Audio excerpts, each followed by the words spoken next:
When I shared my first art exhibit, my mother said, "Try something that pays." My brother mocked my work in a TikTok with 400K views, and my aunt reported me for stealing ideas. I lost my gallery spot, refunded my first sale, and was banned from the family barbecue, until the celebrity who bought my painting posted a video that. The moment I realized I was completely alone hit me as the gallery lights went out.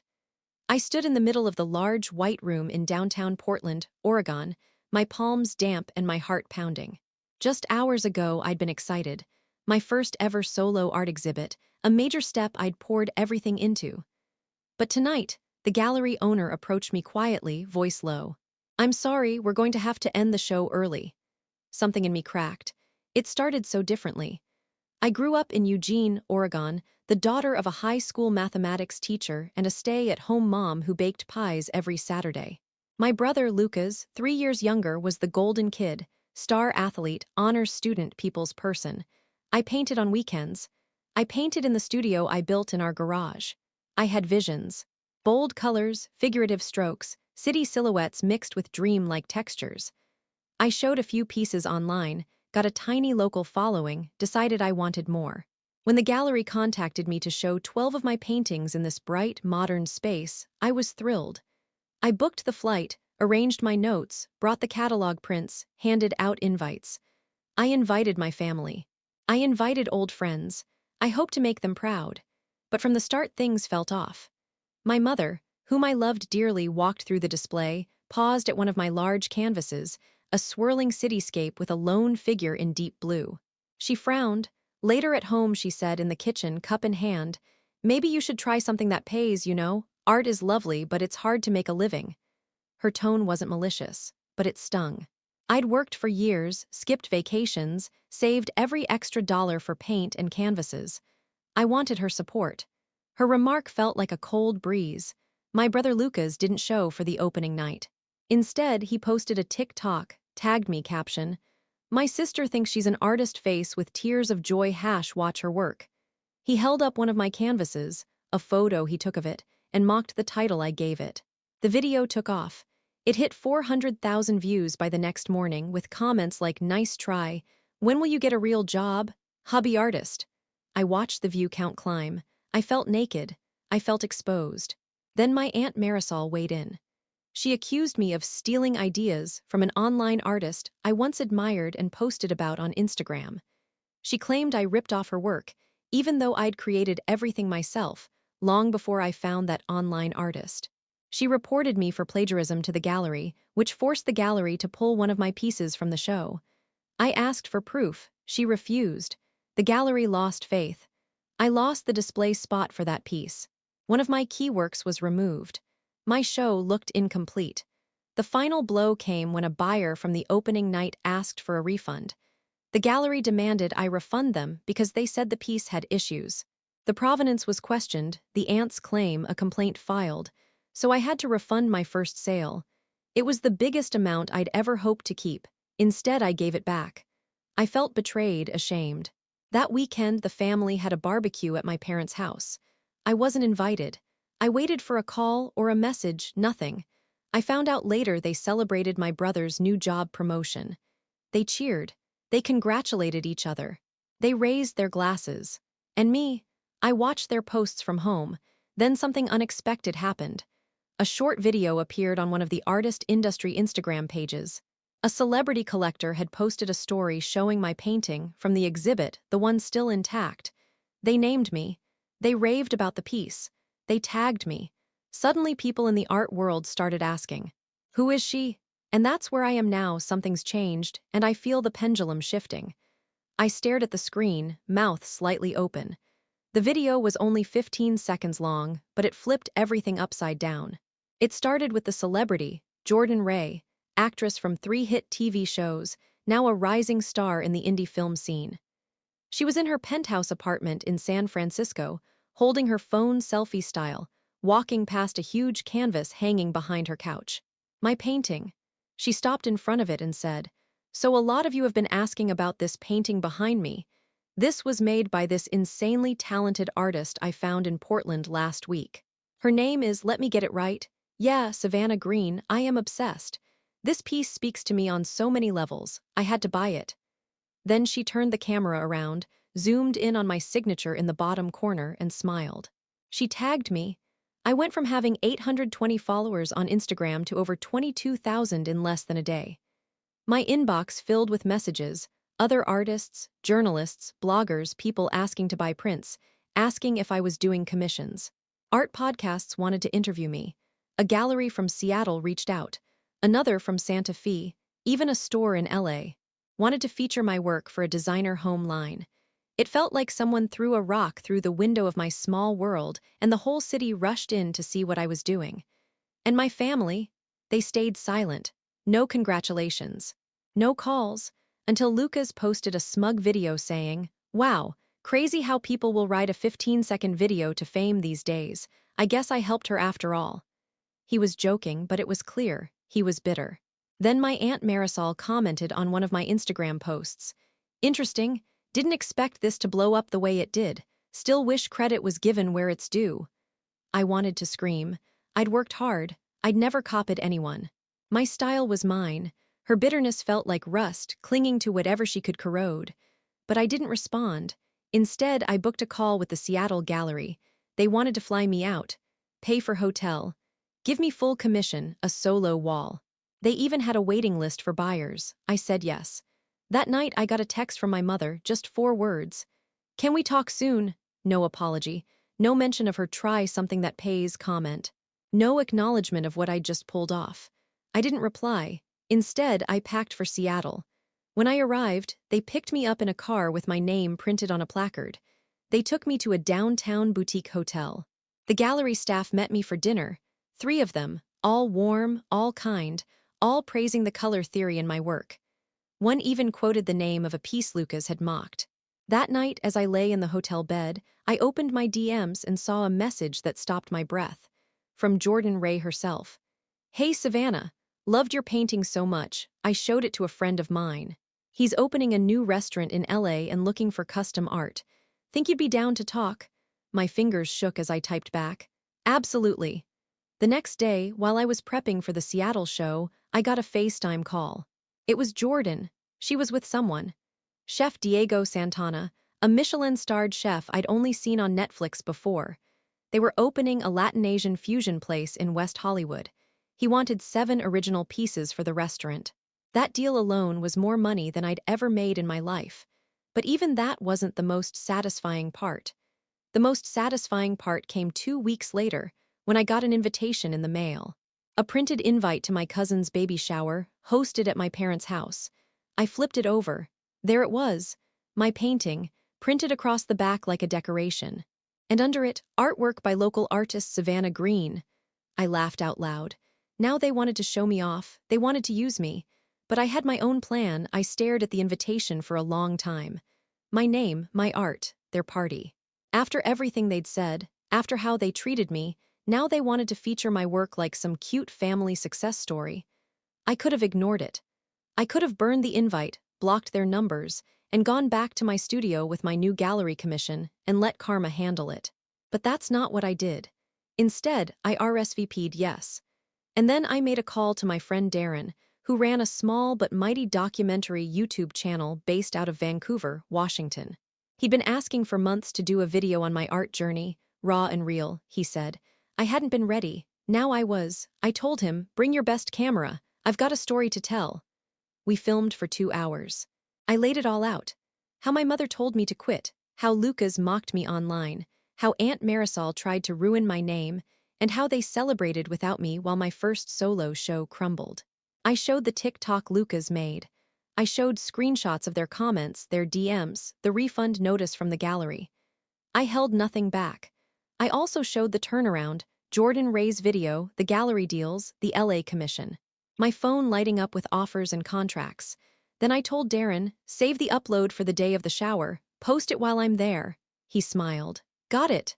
The day of the baby shower was clear and warm. Eugene felt the same, but I didn't. I wore a simple black jumpsuit and carried a gift bag that didn't have a baby gift inside. It had one of my first original sketchbooks. The one my mother once told me to throw away because it was clutter. I arrived exactly 15 minutes late. The front yard was decorated in pastel balloons and a "Welcome Baby" banner. Inside, the table was laid out with cupcakes and pink punch. Everyone turned when I walked in. My mother was in the kitchen. Lucas stood by the drink table, already laughing with a few cousins. Aunt Marisol looked me up and down and muttered something I couldn't hear. They all smiled, but not the real kind. The kind you wear when a camera is on. "Savannah," my mom said, walking toward me, "we're so glad you came." I smiled back. Of course, I saw the invite, loved the artwork on the back, recognized it immediately. She gave a nervous laugh. "Yeah, we thought it would be nice. You know, to show off your success. People here are proud of you." I wanted to say, "Really? Proud now?" But I held it. Instead, I said, "Thanks, I brought something special." I pulled the sketchbook from the bag and handed it to her. She opened it slowly. Page after page of my earliest concepts, messy, unfinished, raw emotion. A few she'd seen years ago and rolled her eyes at. A few I had almost thrown away myself. She looked up, confused. "You want me to have this?" "No," I said. "I want you to see it." Before she could answer, Lucas appeared beside her. "Damn," he said. "What's this, the art that didn't get a Netflix deal?" I looked at him calmly. Then I turned, walked to the living room, and noticed my painting hanging above the couch. The one from the exhibit. The one I'd sold to Jordan Ray. I froze. My cousin Claire came over. "Cool, huh? Your mom printed it from your Instagram." "Had it framed." "Printed, framed, no permission. That was the last straw." I pulled out my phone and sent Darren a single text. "Upload it, now." Less than 5 minutes later, phones started buzzing around the room. One cousin gasped. Another turned to show her screen to someone. Then Lucas's voice rang out. "What the hell is this?" My mother pulled her phone from her pocket and watched silently as the 25-minute video Darren uploaded started to go viral. It was titled, "My Family Tried to Humiliate Me Until the Art World Showed Me My Worth." Within minutes, it had 30,000 views. By the time I stepped outside, it had 50,000. My DMs were blowing up. Art pages were reposting it. Jordan Ray commented, "So proud of you," Savannah clapping medium clapping hands, then my phone rang. It was the LA restaurant manager. "Hey Savannah, we saw the video. We'd love to feature a few lines from it in the restaurant launch promo. Your words are powerful." I smiled. "Let's do it." Back inside the house, it was dead quiet. Lucas was fuming. Aunt Marisol had gone to the backyard, probably to gossip about me privately. My mother, she just stood there, holding the sketchbook, watching the video on her phone. She finally looked up. "I didn't know it hurt you that much," she whispered. I nodded. "That's the problem." Then I left. But trust me, this isn't where the story ends. Because what happened next took things to a whole other level.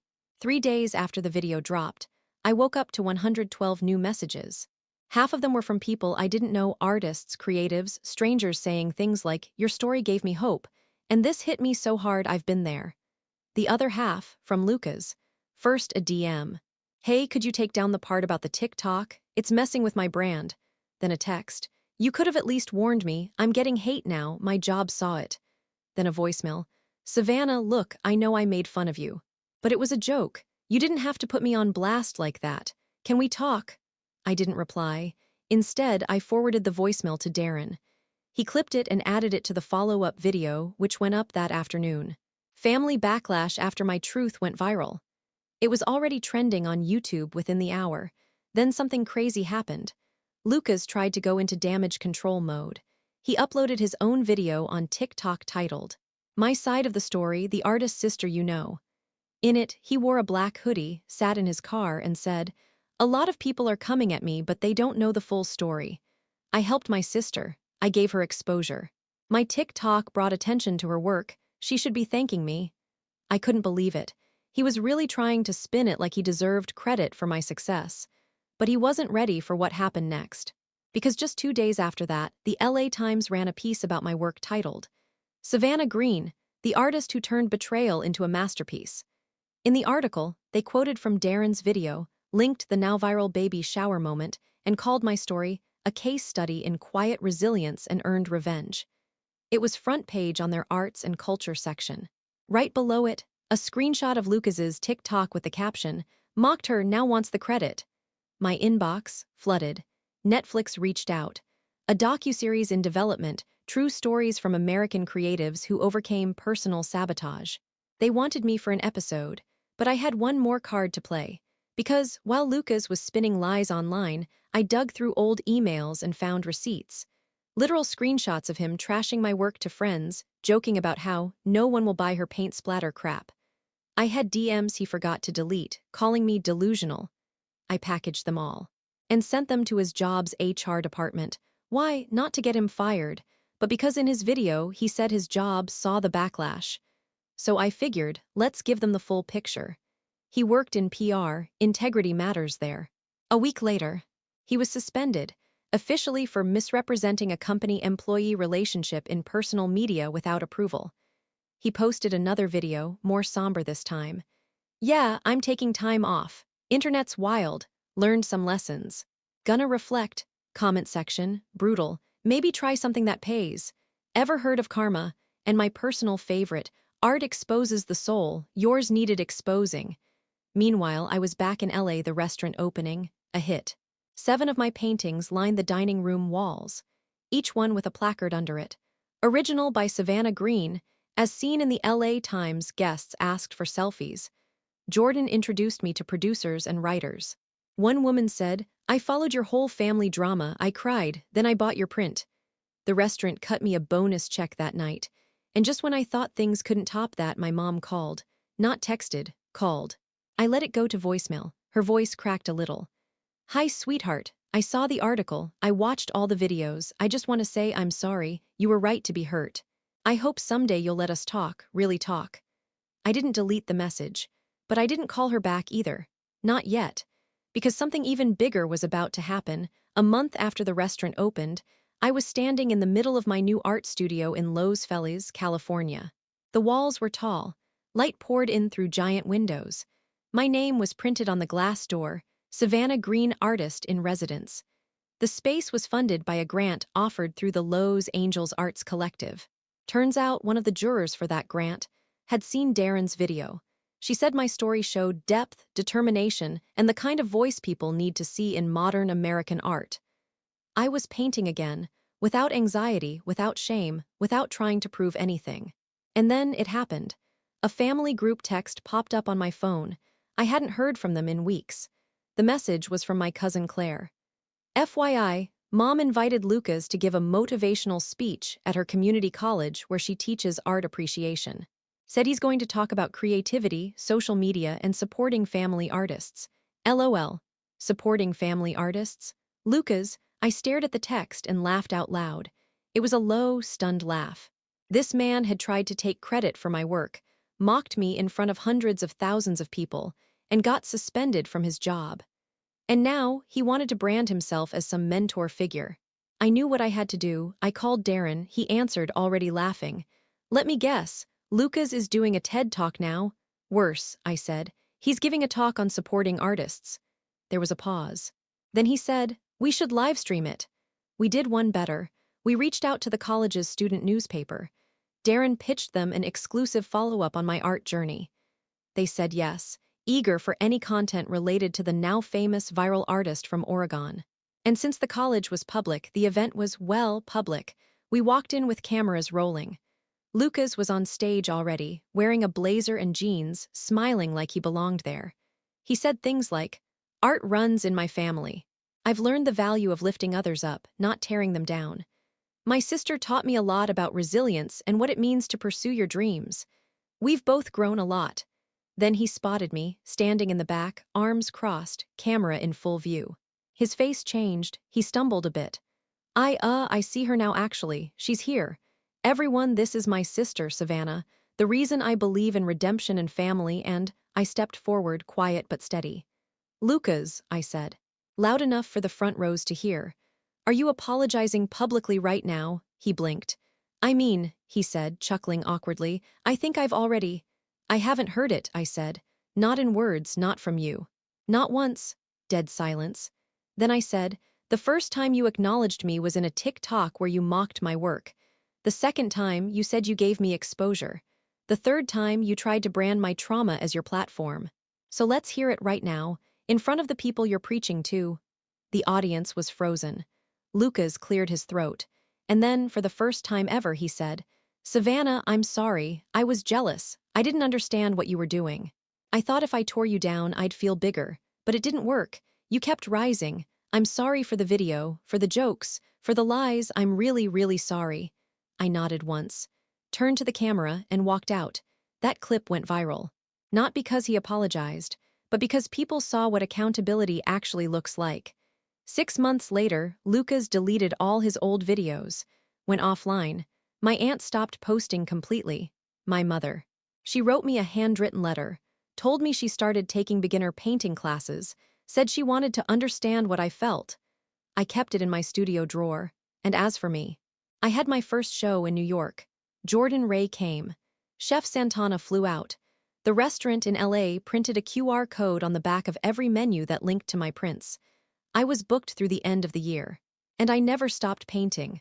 But now, I paint for me, not to prove anything. Not to earn respect from people who only show up when cameras are on. I tell my story not because it defines me, but because every time someone sees one of my pieces hanging in a gallery or restaurant, I want them to know you can be ignored, mocked, undermined, but you still get to win, in your own way, in your own time.